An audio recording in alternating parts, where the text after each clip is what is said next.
All right, so today we're going to talk about attraction from a cross-cultural point of view.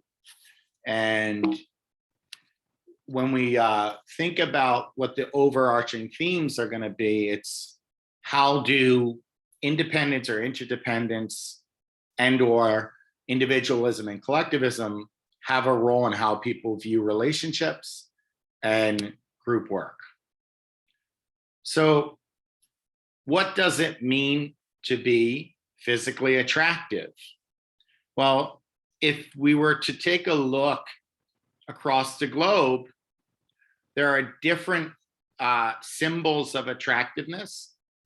And you can see that in the center, you have the classic Eurocentric view of attractiveness. However, if you look to the left and to the right, you'll see in other parts of the world, it could be having an elongated neck or some jewel in the lip. These could be symbolic of physical attractiveness. So there is not a uniform agreement as to what is considered physically attractive. We will talk about that the face does have some common characteristics, but cross-culturally there's differences as it relates to the body. So if we were to think about some universals, when we talk about clear complexion, that's commonly viewed as attractive. Bilateral symmetry, right? So both sides of the face being equal, and average features. And I'm going to explain all three of these. So if we were to think about why is a clear complexion indicative of beauty, well, we could say that skin signals one's health more than any other visible characteristic. So if a person has blemishes on the skin, that might indicate that they have poor health, and it could indicate the presence of parasites or disease. Thus, when people are looking at one's skin, having a clear complexion is preferable because it's a signal of good health. Now, it's interesting because if we were to think about the cosmetic industry capitalizes a lot on skincare and face care. So if you look at it, there's a lot of things on the market, makeup, to make one's complexion look better. And if a person had a very, extreme skin condition, we tend to see that people also have very strong negative or aversive reactions to it. So this is pretty much across the board. Now, when we talk about symmetry, that's if we were to look at one side of the face relative to the other side of the face. Having bilateral symmetry is also viewed as attractive, right? So if a person has an asymmetrical appearance, that could be indicative of a genetic mutation, a pathogen, or some kind of prenatal stressor. So these are all signs of potential problems. And it's interesting because we're thinking about this from more of like an evolutionary perspective, because we're concerned about what we're passing on in terms of the genes, right? And then on average, if you were to do studies, asymmetrical faces tend to be viewed as less attractive than symmetrical faces. All right, so we talked about symmetry, but we also prefer faces of average proportion, forgive me.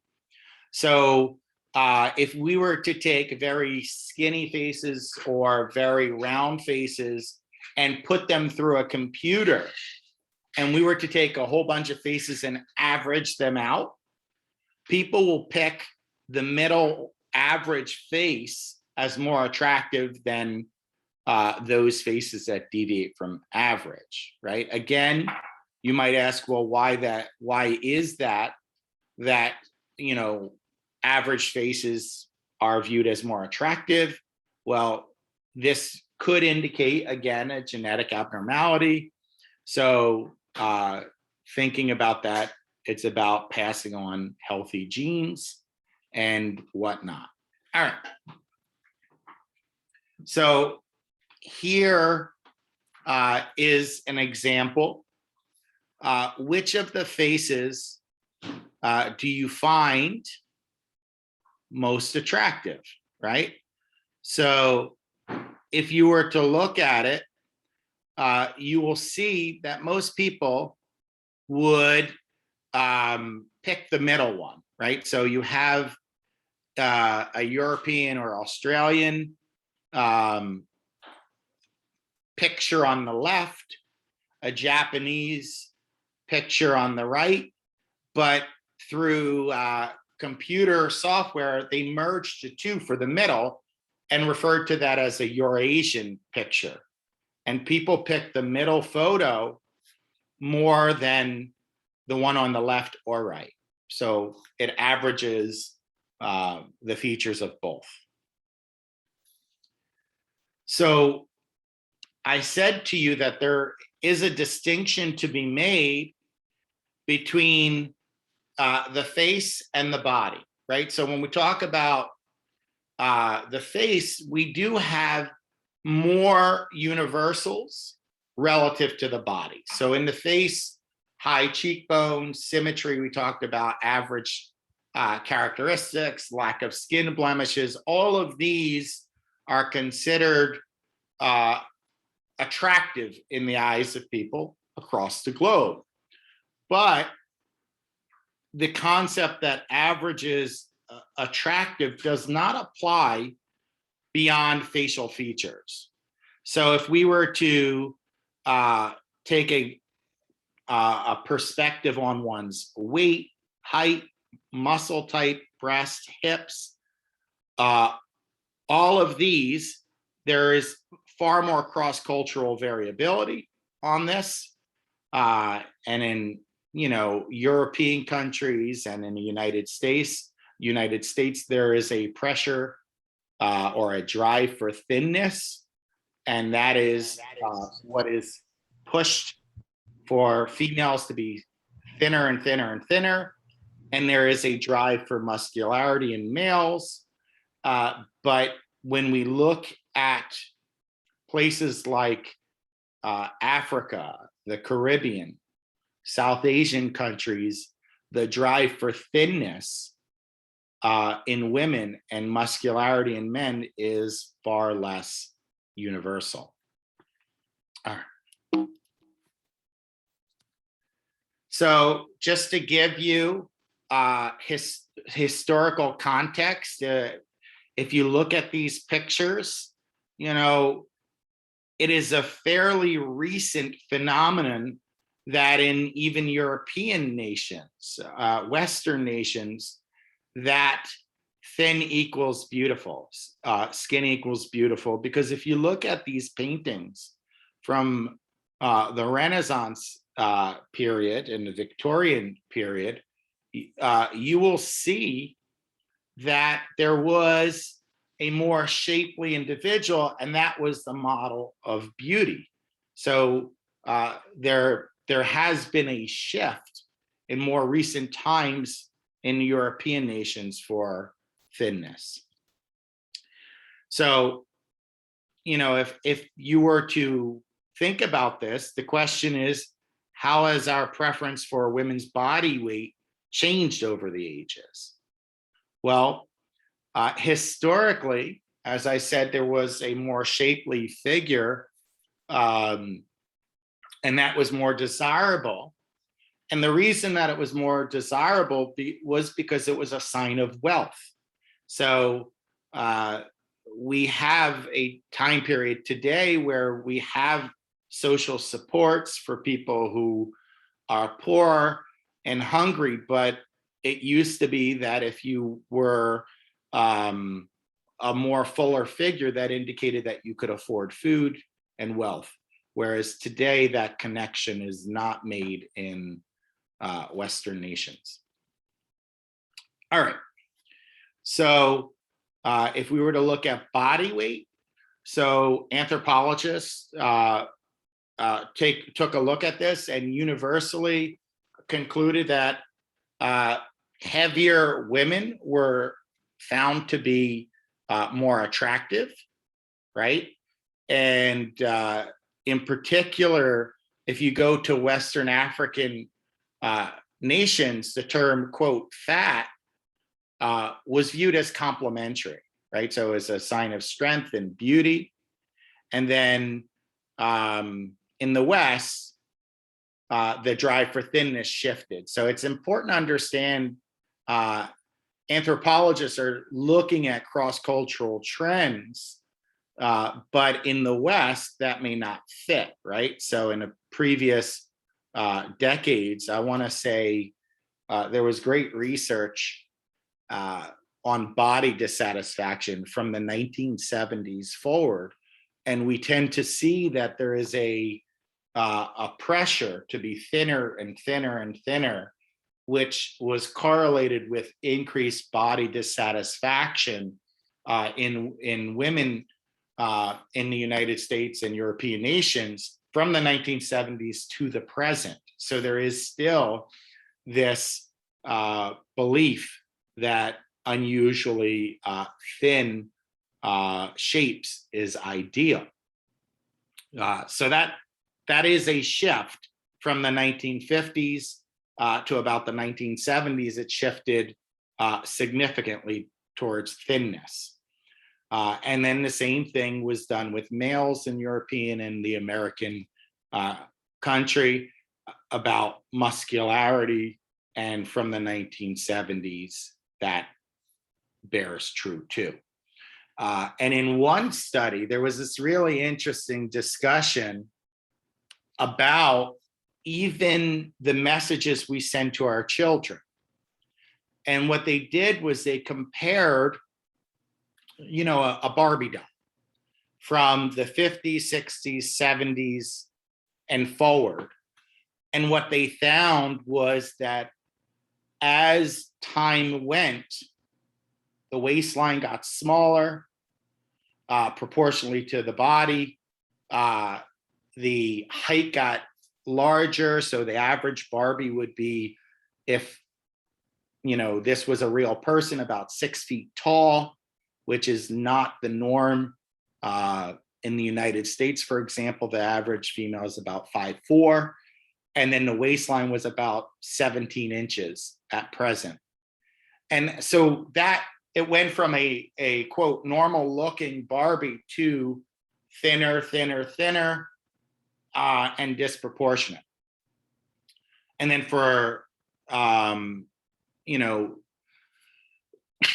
G.I. Joe, which is a prototype of male body type, in the 1950s, G.I. Joe had like tube-like arms, but he started to become more muscular, more chiseled, and so forth,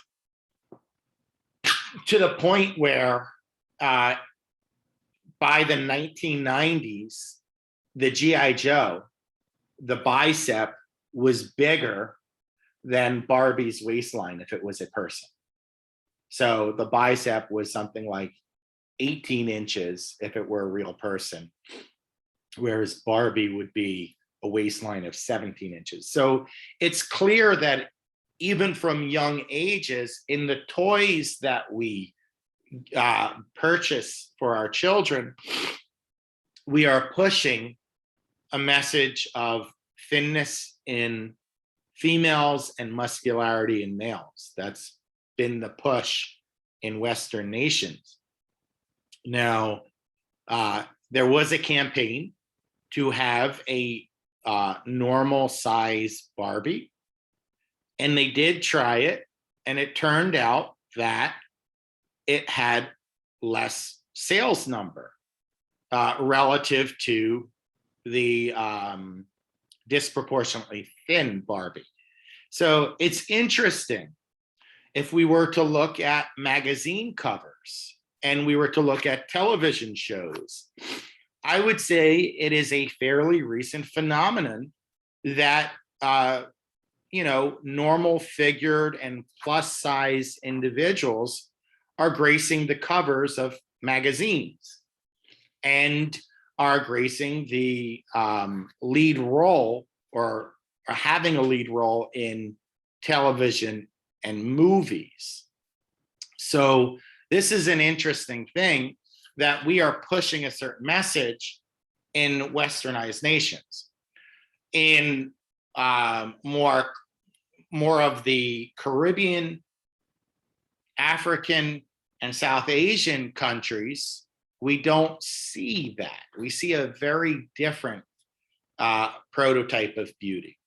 But regardless, whether we're talking about westernized nations or non-westernized nations, individualistic or collectivistic nations, there tends to be a ratio from waist to hips of 0.7 waist relative to hips.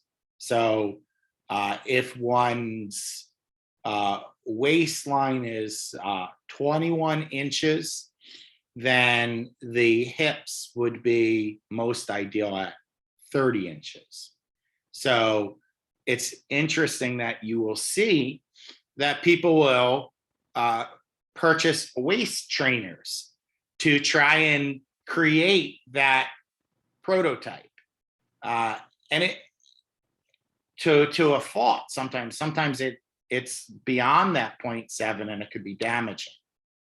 So I do want to open it up for thoughts, if you have any thoughts, because usually in class, a person could just easily raise their hand, but virtually it's hard to see hand raise. So any thoughts about what I'm saying about facial features and body features from a cross-cultural perspective?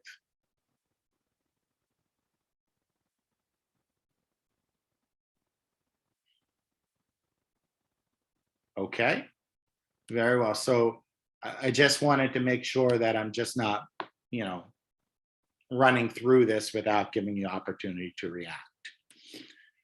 So we talked about body type, but the next question you could ask is, how are people drawn to one another? And there's something called the mere exposure effect, which is a fairly universal mechanism where a person is repeatedly exposed to something, they tend to become more attracted to it. So the more you're exposed to something, and in this case, someone, you can develop an attraction for it. It's interesting. This happens with people, but it also happens with food. So if you were to ask some people, what do you think of sushi? Some people right away like sushi. And then for some people, it's an acquired taste, which means that they had to try it and get used to it. And eventually they develop more of a liking for it. Same thing with alcohol, things like beer. So people start maybe not liking it, but because of the physiological effects, they might develop or acquire a liking for beer. But this happens with people too. So I'm sure if you think in your own lives, You might have seen someone that maybe you were uninterested in, that you didn't consider as a potential individual to date. And then all of a sudden, you start noticing you catch feelings, right? You started to feel some level of attraction for them. And the question is like, well, what happened? If originally you didn't think it was a good match, well, it's possible the more time you spend with a person, the more you get to know them in a way that goes beyond your initial judgment of them. And repeated exposure might lead to increased liking of the individual. So another thing that we talk about is similarity and attraction. So you may have heard, and this is not a universal in all fairness, but you may have heard the term opposites attract. Well, the research suggests that that is not true. In general, the more similar you are, the more you tend to like a person, because we tend to seek out, on average, people that share our background or value system. Now, as I said, this is not a universal. This is far less universal, such as the mere exposure effect, right? The mere exposure effect is more universal than the similarity attraction, because if there is a goal for upward mobility, cultures that have higher relational mobility where you can transcend, let's say, the caste you were in, you're more likely to find people who are similar to you, whereas, or be attracted, because that's your general preference. But if you can't transcend your caste, then similarity doesn't matter at that point. So here's some research. Again, I told you that this can be demonstrated not just with people. Mere exposure can be food, it could be music, as I'm about to show you, and whatnot. So we have what's called a novelty preference, and we have a familiarity preference. So the novelty preference suggests that we tend to like things that are new, that we haven't experienced. The familiarity preference is one where we tend to like things that are more similar, that we're used to. And it's interesting because it has to do with memory as well, because in the short-term memory, we tend to see a novelty preference at work. But in the long term, so repeated exposure, we tend to see a familiarity preference.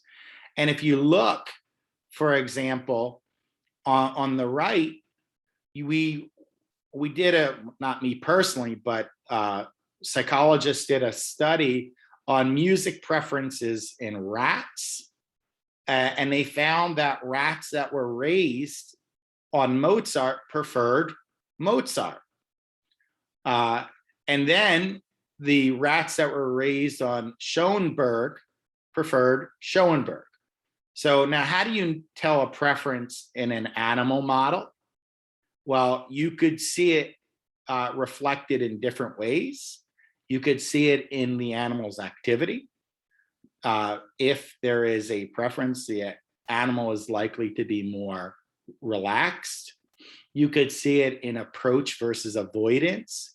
The animal might be drawn to the sound coming out of a speaker versus the other sound. There are all kinds of ways we can measure it, but we see in the rat model that, rats preferred the music that they were more familiar with, right? So they in this particular study, they sat on that side of the cage where Mozart was being played or Schoenberg was being played.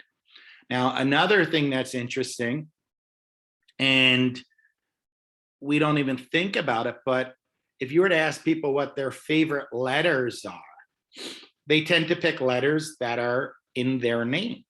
So why is it that you might like a letter that's in your name? Well, you're constantly being exposed to it. And that greater familiarity makes you more likely to rate it. So it's absolutely fascinating, this research, because it's kind of the long-term effect of exposure and familiarity. Now, so similarity and attraction across cultural. So we tend to see in Canada, so the greater the similarity, the more there is an attraction. This graph on Canada would also be the same in the United States. Increased similarity results in increased liking or attraction.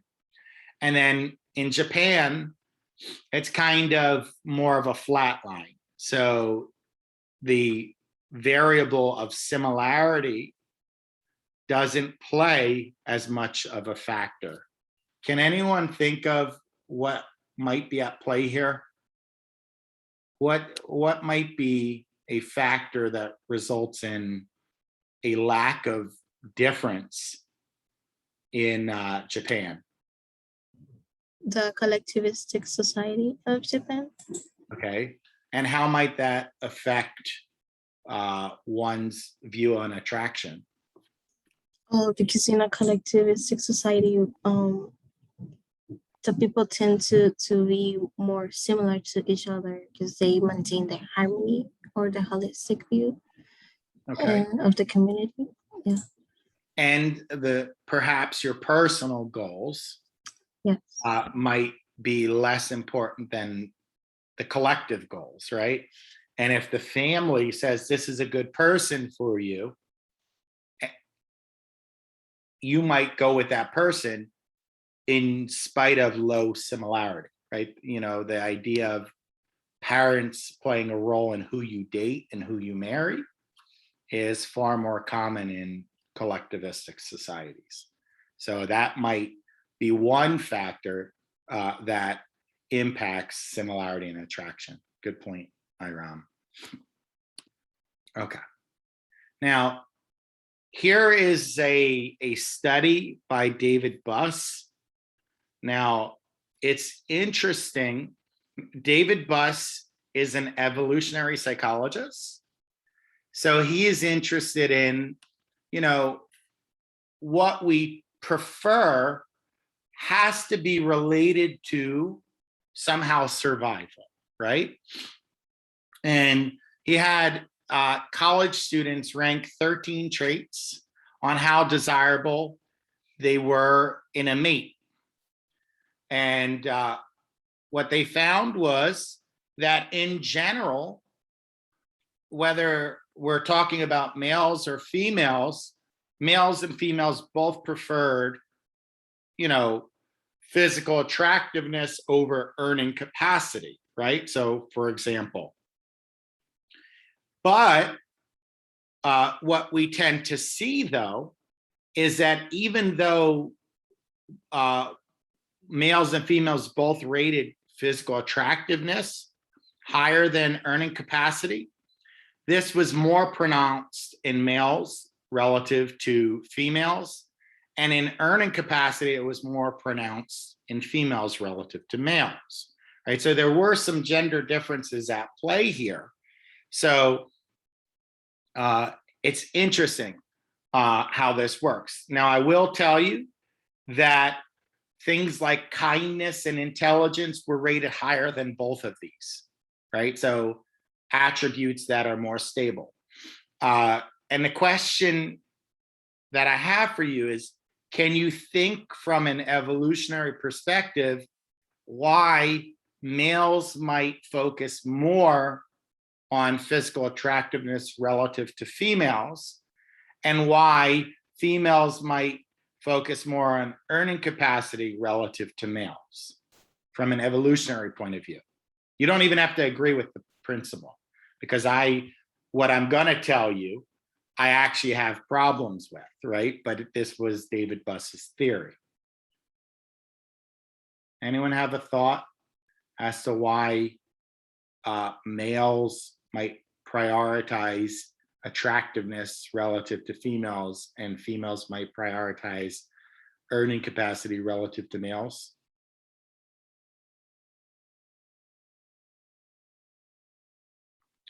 Well, from an evolutionary point of view,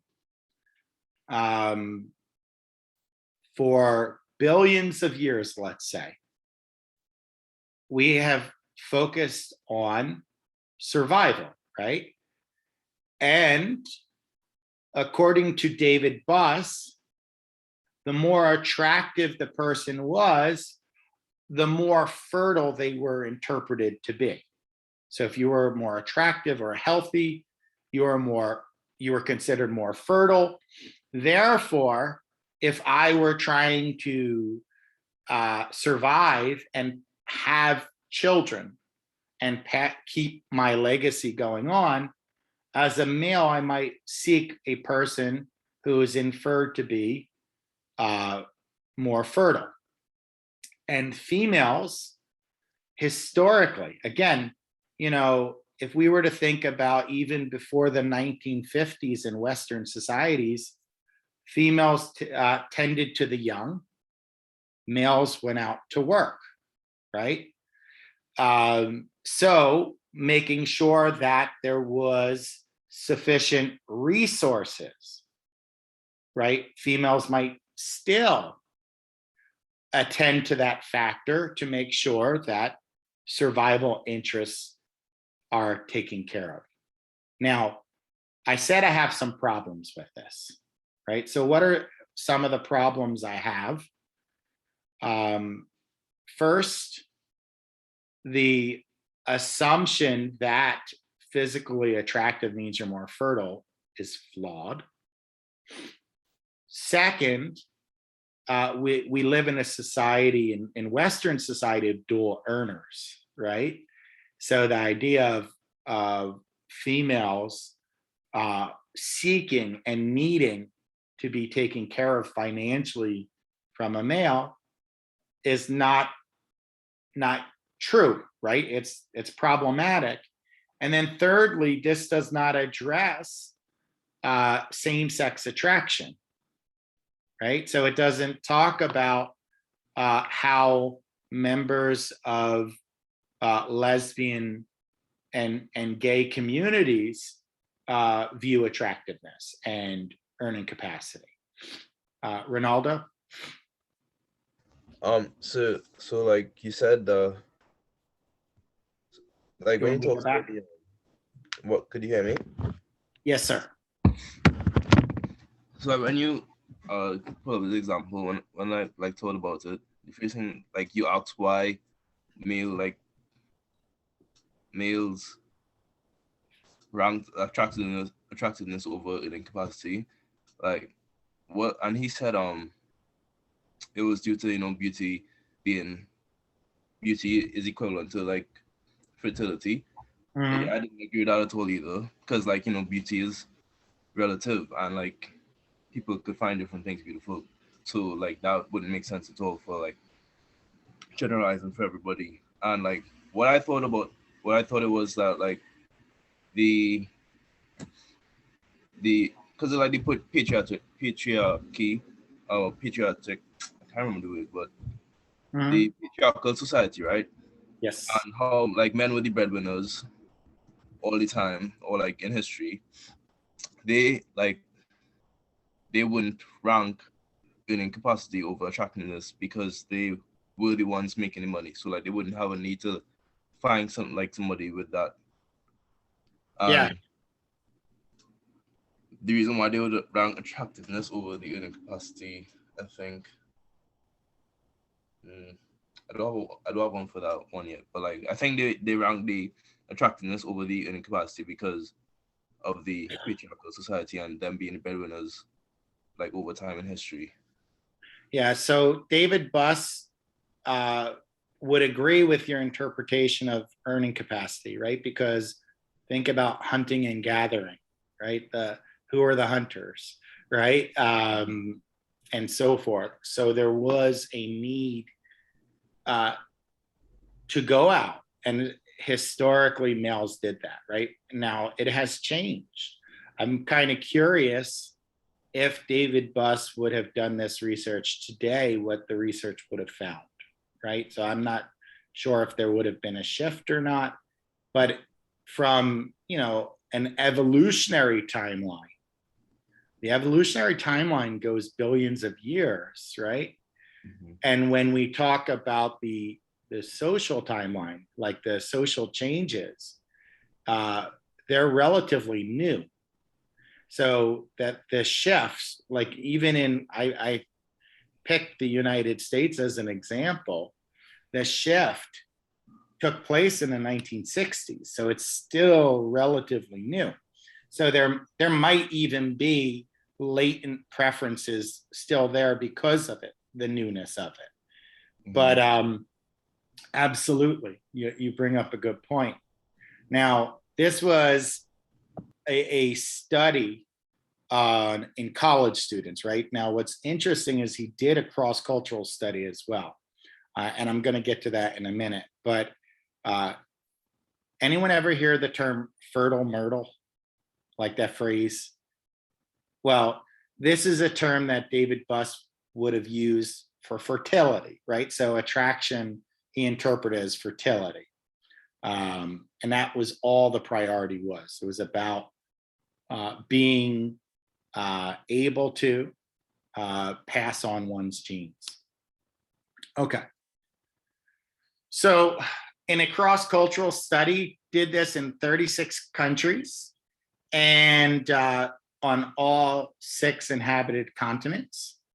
And he found that still men rated attractiveness higher than women, and women rated financial prospects higher than men, right? So this was not just a US college student phenomenon. He found this to be the case across the globe, right? So from an evolutionary point of view, this should be a universal, right?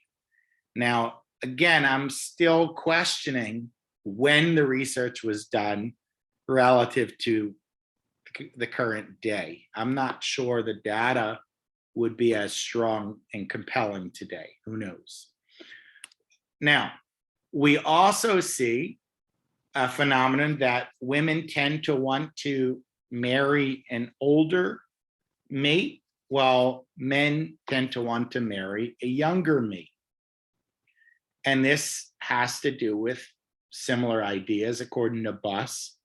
So the younger you are, the healthier you are in terms of childbirth. I think in terms of medicine, by 35, it's considered a high-risk pregnancy, right? So being younger is more desirable because you're likely to produce a healthy child. And for females seeking an older mate, they tend to be more secure, more stable, and so forth.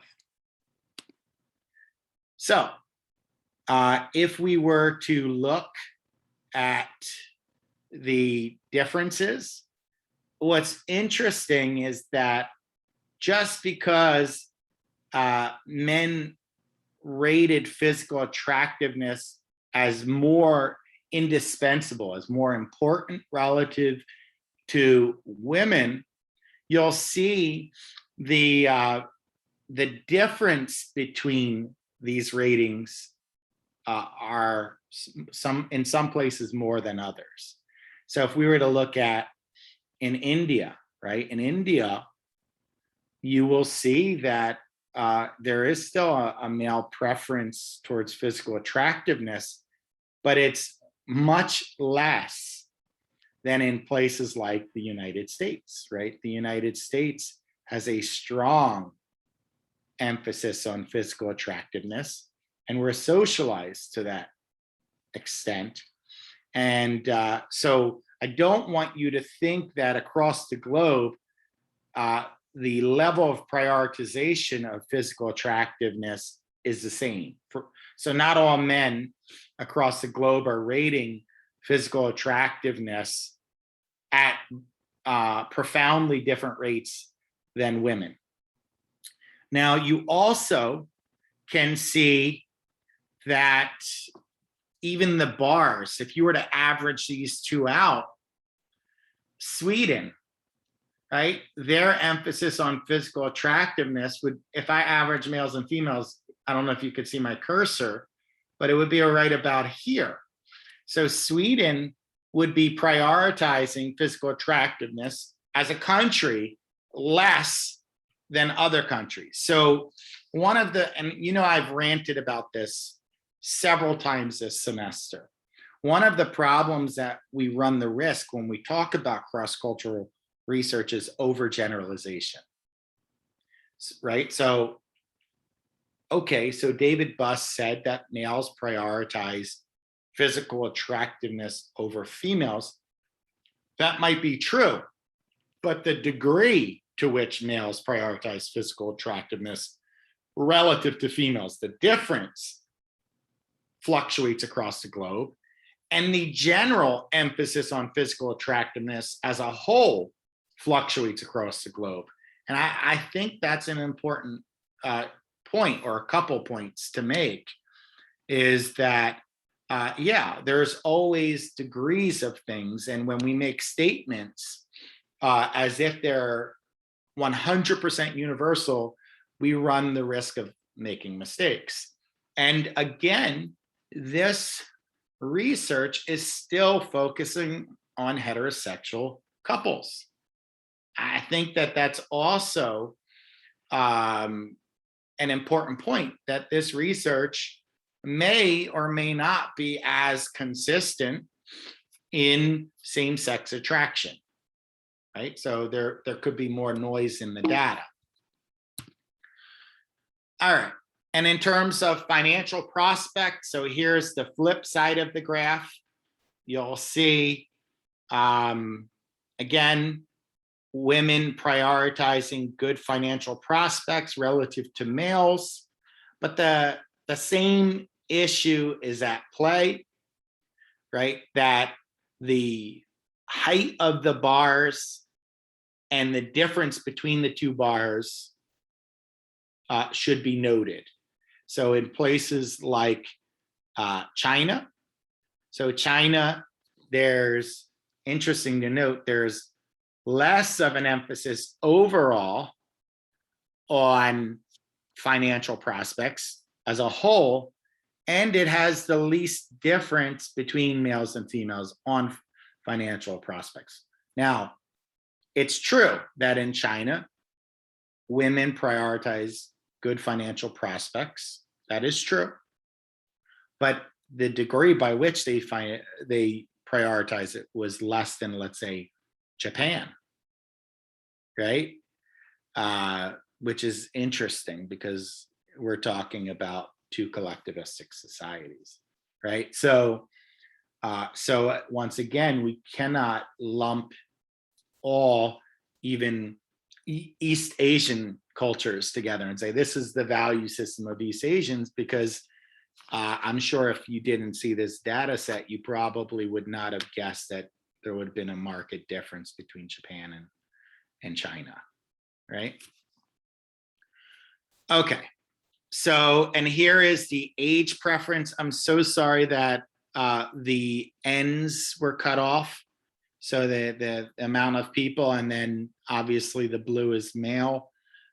Then when we talk about age preference in Zambia, right? So for women, they wanted a mate that was 4 years older than them, whereas males were seeking a mate roughly 7 years younger than them. And this is the most pronounced difference in the data set. So there is this age preference, right, of females marrying or wanting to marry an older mate and males wanting to marry a younger mate.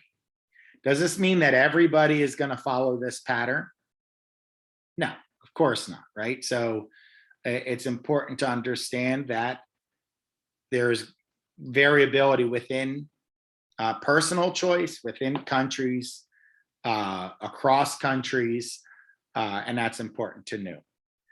What's interesting also to note is that the United States had one of the smallest age gaps, female to male, right?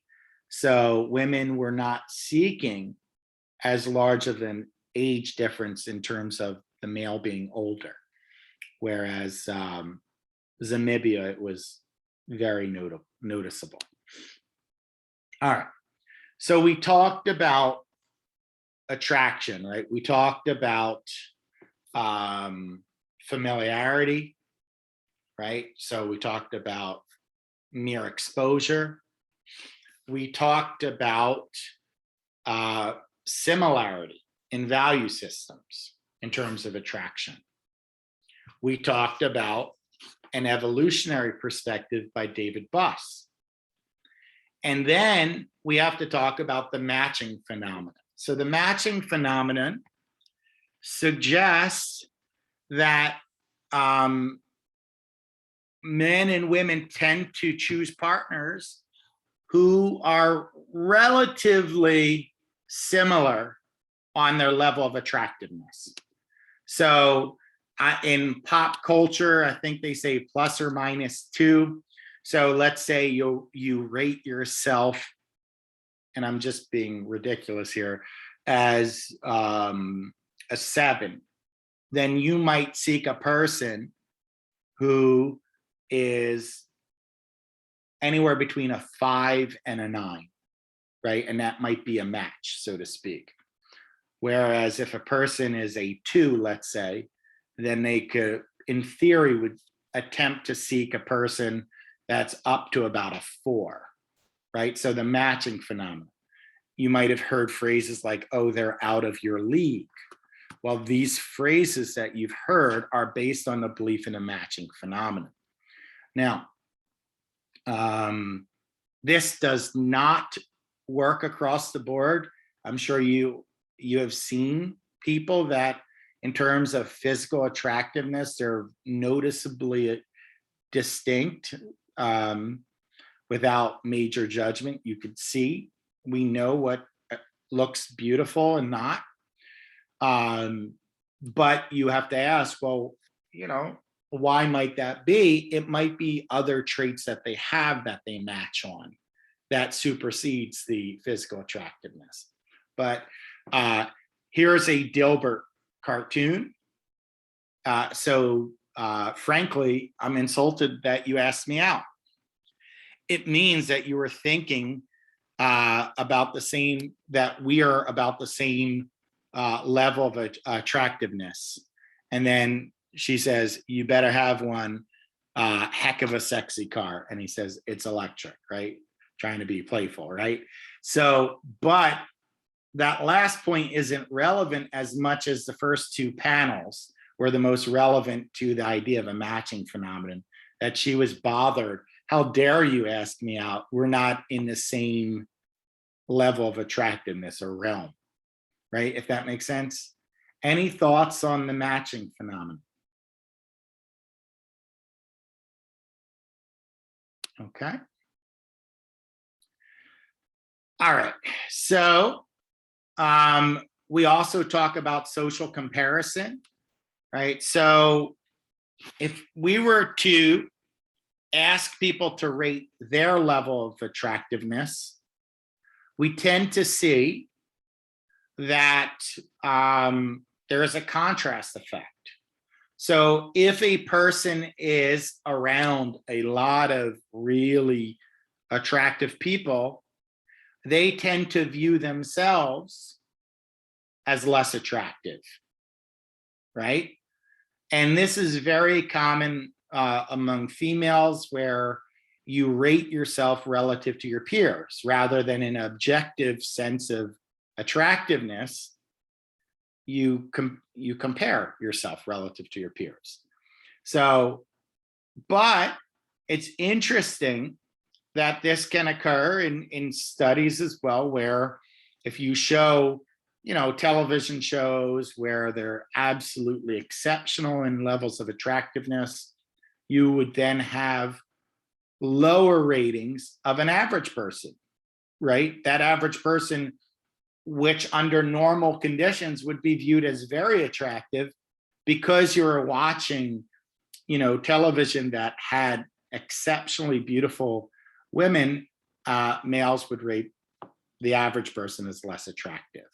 So there is a social comparison that takes place both within an individual, as we see within women, and we tend to see between an interpersonal contrast effect when we're around other people.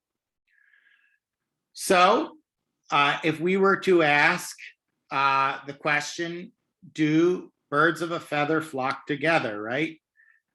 We tend to see that in general, this is true. So the more common you share attitudes, beliefs, and values, the more likely you are to report relational satisfaction. And in this particular data set, spouses reported being happier.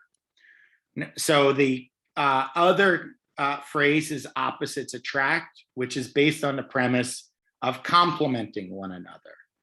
And so it's kind of like, well, I'm going to date a person to help me become a better person.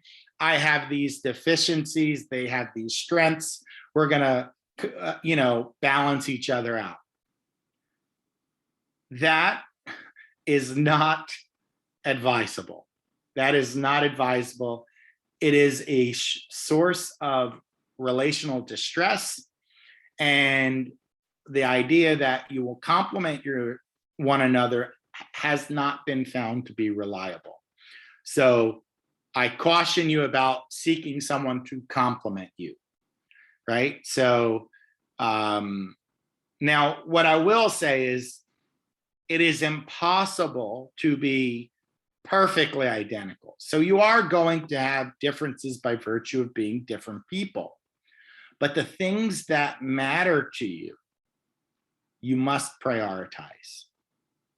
Because if you're seeking to have someone, fill in the gaps that you lack, or have, different value systems, you're going to fight over these things in general. Okay. Another theory of attraction is, we like those who like us, right? So if a person gives us attention, immediately we're going to view them higher in terms of attractiveness. So because they gave us the attention, we're like, oh, well, if they like us, then maybe they're a good companion. And you will see that people use this technique by flattery or ingratiation, saying, oh, you're so smart, you're so brave, right? Like giving you like compliments, maybe beyond that which is warranted to gain favor in your eyes. So this is a strategy that people do. But all the rules in terms of like attractiveness go out the window when our self-esteem is threatened.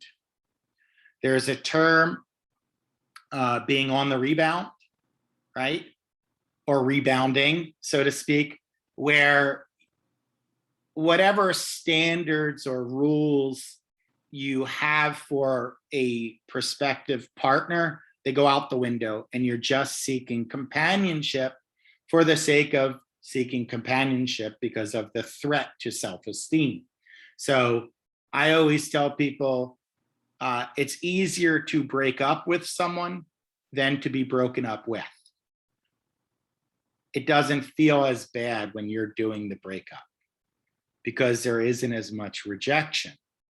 But to the extent that you feel rejection, you might go on the rebound, right? So it's something to think about, that the rules may temporarily be suspended, so to speak, because of some kind of, shattered self-esteem.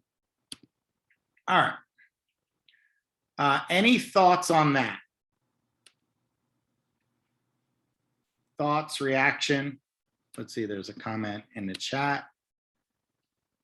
Can you repeat the rebound?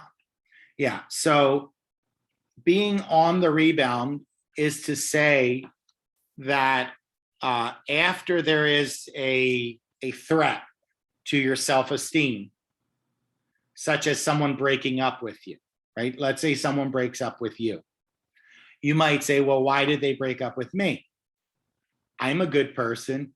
I'm worthy of love, right? So instead of processing that maybe it wasn't just a good match, temporarily you could go on the rebound where you might just seek out companionship for the sake of seeking out companionship, to feel desired, to feel wanted.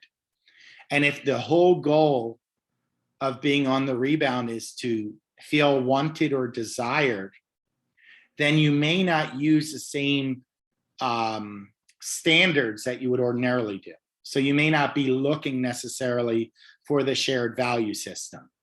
You may not be looking for,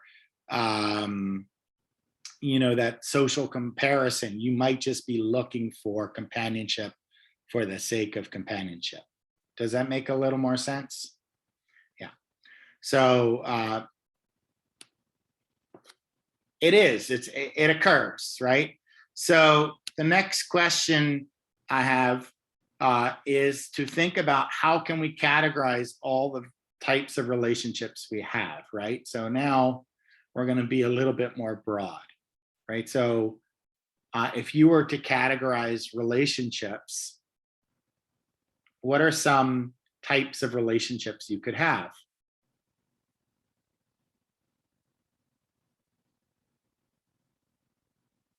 You could have family,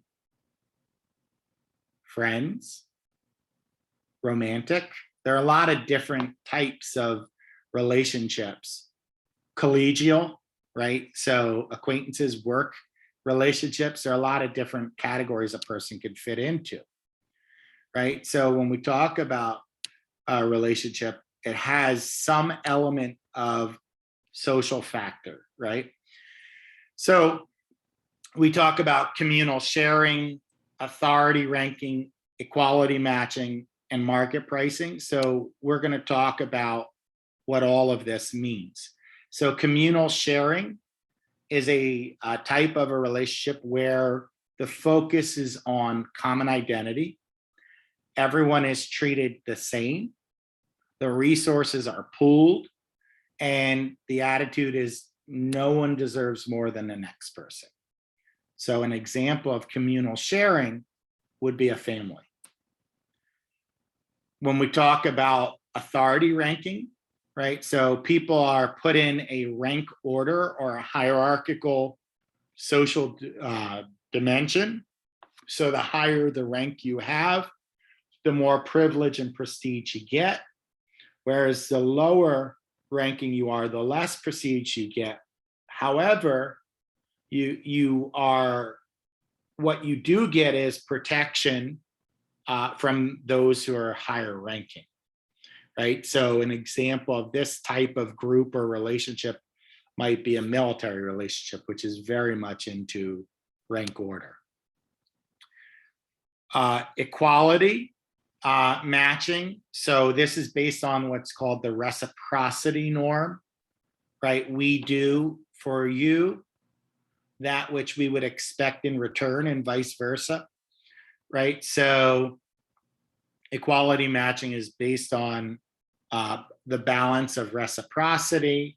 So record keeping might be done to track what is exchanged, and then people take turns paying back that which was exchanged.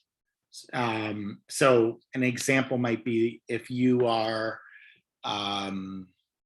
in an agricultural society, let's say, And in an agricultural society, someone brings over, I don't know, guavas. Let's say they bring over guavas and they give you guavas. From an equality matching point of view, you might say, no, wait, I want to give you some bananas, right? So you would exchange it, one for the other. So it's not like I'm going to just give you and not expect in return. Now, exchanging Christmas cards is a more Western version of this, even though this equality matching does occur more often in non-Western cultures. So we also have the concept of market pricing. So here is balance and reciprocity also focus.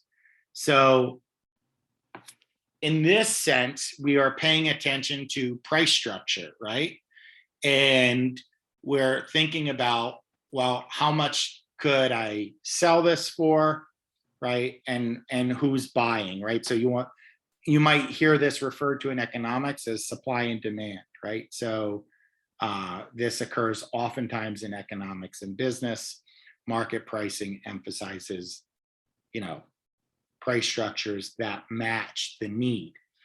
And, if we were to think about gas prices today, right, and the market disruption, right? So they're based on the availability. There's less supply. The market price can go up because people are more in need, right? So they match the price with the demand. Does that make sense? So this is an interesting type of relationship you have. All right. But when we think about these relationships, all relationships could have one or more components or structures that we covered, right? So when we talked about family, right, the focus was more on, taking, everyone gets the same. There's no one above the next. So it's important to note that even though these 4 social structures are universal, they operate differently across the globe. So market pricing is more common in individualistic cultures, and equality matching is more focused on in traditional cultures, right? So it's something to think about. In the United States, we're a capitalistic country, right? So you could, and we are the most individualistic society across the globe, according to Hofstede, right? So it shouldn't surprise you that market pricing is a focus that we have. Now, if we were to think about putting people into groups, we tend to put people into distinct groups. But let's take a look at a poem from Ghana. Beware of friends. Some are snakes under grass. Some are lions in sheep's clothing. Some are jealousies behind their facades of praises. Some are just no good. Beware of friends. So I want you to think about that. How is it that we can view friends as enemies or enemies as friends, right? And how might this play a role, or the relational mobility play a role? How we can, move upward and out of conditions. So if you were to look at it, right? So in one study, 71% of people from Ghana reported having enemies, whereas 26% of people in the United States reported having enemies, right? In Ghana, people were more likely to say the enemies came from in-groups, people from within their communities. Whereas in America, they don't say they have enemies because They can just avoid people they don't like, right? So when we think about that, the original question was about relational mobility. In Ghana, you have to rely on individuals, and you may not be able to avoid them. Whereas in the United States, you might be able to cut them off, avoid them, and so forth, right? So when we talk about high relational mobility, people choose who's going to be part of their in-group. People choose their friends. People choose who they bring close. So they have the capacity to avoid people who they would perceive as enemies. Whereas in low relational mobility societies, you're not able to choose who's in your in-group as much, or who's in an out group. So that's why in Ghana, you might see that enemies might occur from within. Another interesting characteristic is that people who have high relational mobility tend to have more friends than people in low relational mobility. So in Western societies, you're going to see people reporting a lot more friends. And we also tend to see more of an emphasis on attractiveness in a high relational mobility societies, whereas social obligations are more of the priority in low relational mobility societies. Okay. So we were to look at research in terms of what I would call the halo effect in psychology, but what is referred to on this slide as the tyranny of the beautiful.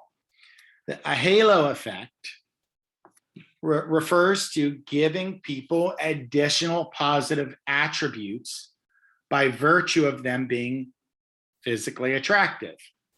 So we might see a person as more competent. We might see them as more intelligent. We might offer them more promotions just because they're more attractive, because we superimpose other positive attributes. Even in forensic settings, we tend to see that people who are attractive get lighter sentences than people who are less attractive.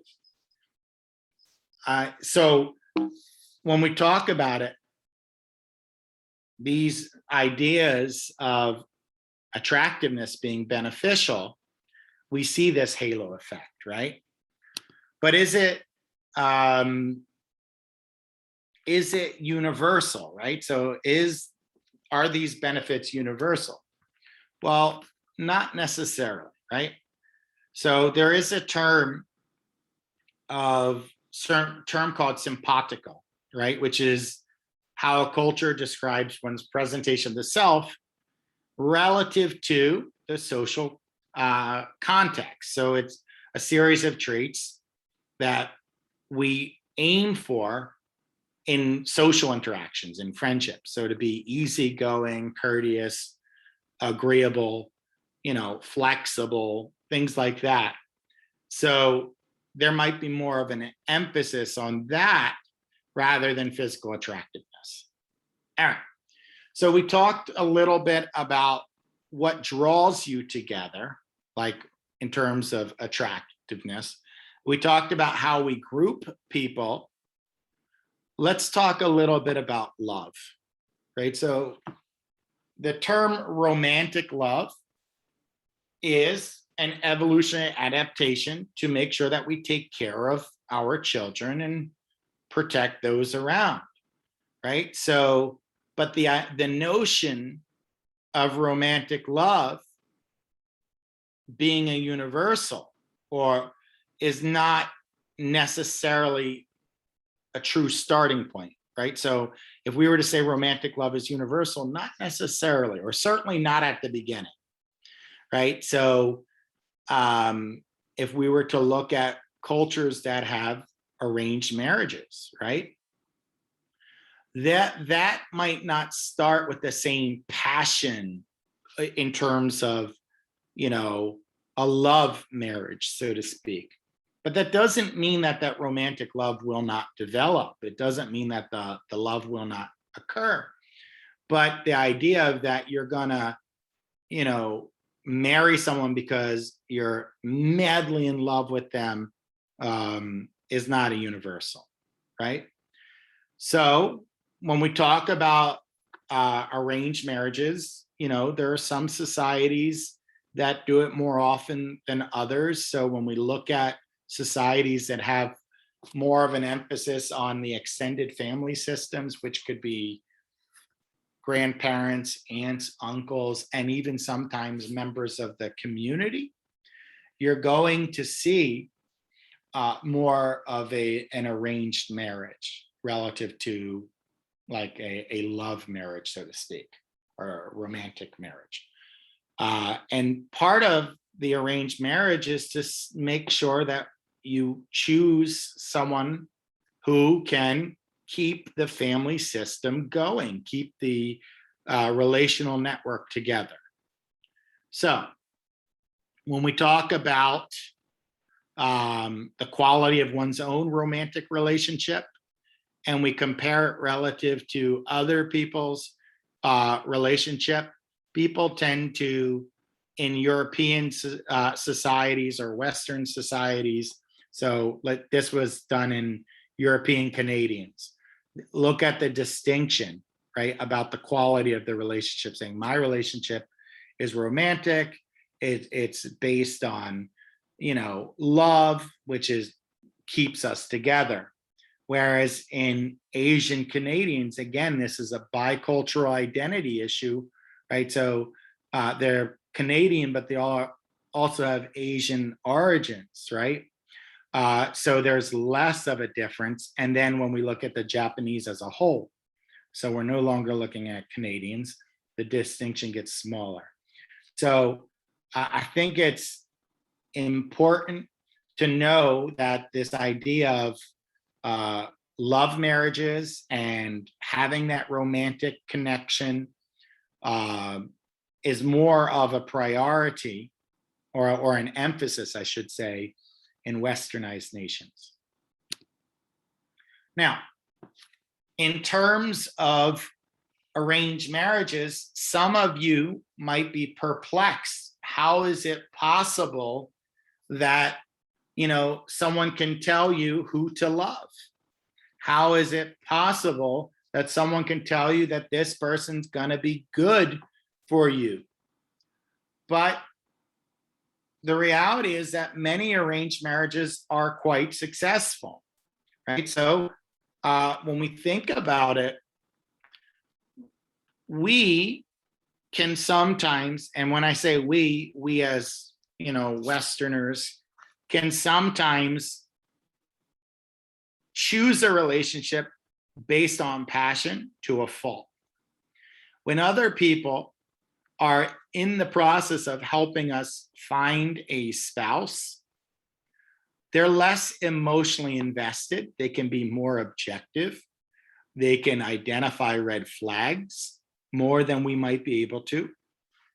And they can be quite good at identifying someone who might be good for you. So they might be able to identify what might be in your blind spot.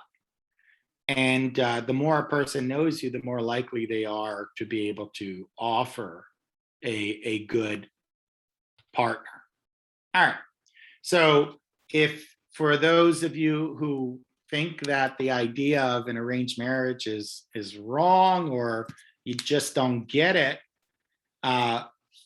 arranged marriages we tend to see in general, not fully across the board, but in general, they tend to have as much happiness as love marriages, with the exception of a couple East Asian cultures like China and Japan.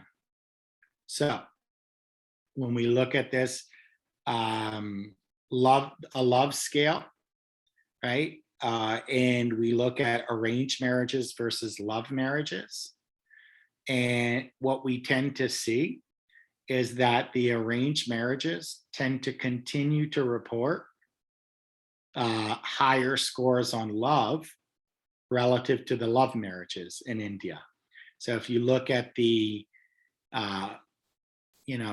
orange and green, these are your love marriages, but they tend to dip, which is counterintuitive. You would think that if you are marrying someone based on love and you're not being told to marry a person, you would think that, well, of course, you naturally love one another. It doesn't have to be developed. But in reality, the arranged marriages in India fared better than the love marriages in India, which is pretty fascinating to me. So let's pull back. So when we talk about physical attractiveness, it has some universal aspects, which are usually limited to the face. So we talked about skin blemishes, we talked about symmetry and average features. I added high cheekbones, larger eyes. These are features that are fairly universal. But when it comes to other aspects of attractiveness, such as with the body, there is far more variability. We also talked about that cultures can differ in terms of how they relate to people based on relational mobility. So in societies that have higher relational mobility, there tends to be fewer enemies. They tend to choose the relationships that they get into. Whereas in low relational mobility, you may not have the capacity to do so. And then cultural, we tend to see differences based on different groups, how people work. People can be more cooperative in collectivistic societies. In more individualistic societies, you can have social loafing where one person's doing more relative to the rest. So that is our lecture for today. And I'm going to stop the recording. Now,